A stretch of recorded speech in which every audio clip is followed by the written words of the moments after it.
Morning, ladies. Welcome to our first Motherhood Monday. I'll be sharing today about 3 ways to teach your kids about Jesus when you barely have time to brush your teeth. That was a question that I was asked via email, and it was actually phrased that way, and I thought it was a really good question. And so I just wanted to talk to you about 3 ways we do that at our home. We have 4 kids, ranging from ages 12 down to 4, and we have different sports going on and lots of activities, things at school, and so we have busy mornings and busy afternoons and busy evenings, and there are times where it can be tough to fit in just real intentional teaching about God or the Bible, or talking to our kids about Jesus. So these are 3 things that we've used to make that happen in our house. One thing that I want to mention too is that a lot of this is getting yourself just in the right mindset, and we would never neglect to watch a TV program at night, to miss our favorite TV program. We intentionally make time for that. And so a lot of it is just about having the mindset of this is really important to our family, and so we're going to create opportunities for this. And opportunities to teach your kids about the Bible or about Jesus aren't always going to fall into your lap. Sometimes they will be spontaneous, but we do need to start, I think, by being intentional about it. And then that's, really a great way to make it into a habit. So one of the things that we do, or that I would recommend for you to do too, is to find a really good devotional for your kids, and or a children's Bible. And depending on the age of your kids, this is going to vary as to what you use. So I just wanted to share a couple examples of what we use. So we have, my daughter is 10, and probably since she was about 8, we've read through at different times the Brave Girls Bible stories. And I'll put links to all of these in the comments of the video and also in the email that I send you to, just so if you want to look for them, you know where to find them. But anyway, the Brave Girls Bible stories, this will take you probably about 5 to 8 minutes to do, and it has a story about different women of the Bible and how it relates to maybe current circumstances that girls might go through today. And it has a Bible verse and a prayer at the end too. This one is good for kids, for boys who are, maybe 8 to 12, probably 13. I don't know, my son isn't there yet. So, but they're short devotionals from Jim George, called A Boy After God's Own Heart. And there's a version of this for girls too, by his wife, Elizabeth George. And it just has a short daily devotional, and then different just talking points at the end. And so that's a great one to read with your child or to have them read on their own. Maybe you set a devotional time for them to have either before school or in the evening before they go to bed, or maybe before supper, something like that. Anything that you can fit into your schedule with just a few minutes time. The Rhyme Bible Storybook is really cute for little kids, probably about 18 months up to about age 4 or 5. And it is rhyming, as it says it's a Rhyme Bible Storybook, but it really does retell some of the main stories of the Bible in an engaging way. And my daughter likes the pictures, so that's a cute one that we've discovered. Of course, the Jesus Storybook Bible, most people know about this, but this is actually really good to read with your whole family.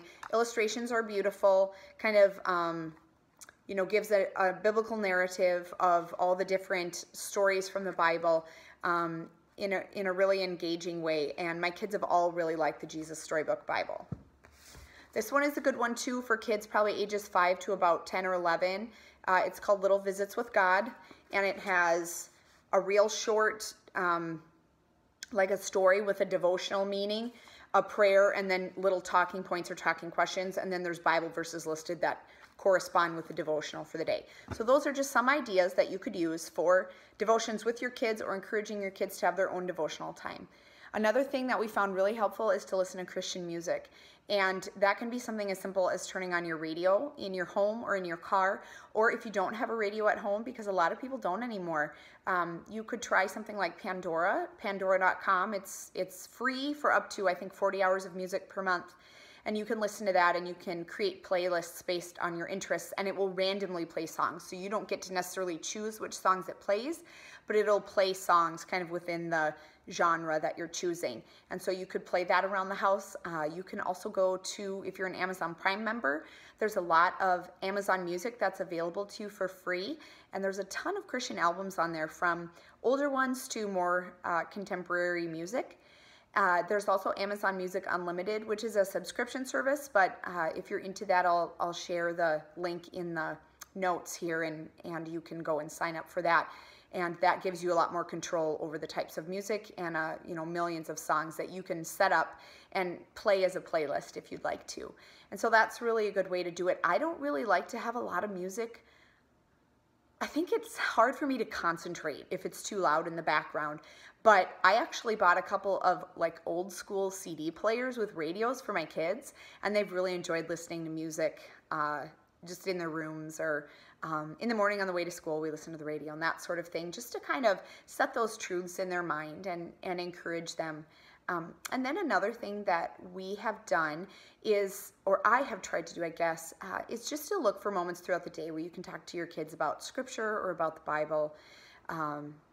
I guess those are the same thing. Anyway, and about Jesus too, and just looking for opportunities where you are talking to your kids, and maybe they're talking about something that happened at school or something that happened with a friend, and you can share with them, this would be, we can pray about this for them. Let's do that together, and teaching them the discipline of prayer, or, talk to them about how, Jesus, this is the way Jesus would have handled a situation like this in the Bible, and praying with them and asking God to help them handle it in the right way. Or you could, look up on the computer, it's really easy to just look up Bible verses by topic, Bible verses about kindness or Bible verses about wisdom, and just share a couple of those with your child if they're going through a hard time. And that's where really kind of that discipline of just always being aware of opportunities to talk to your kids about Jesus and scripture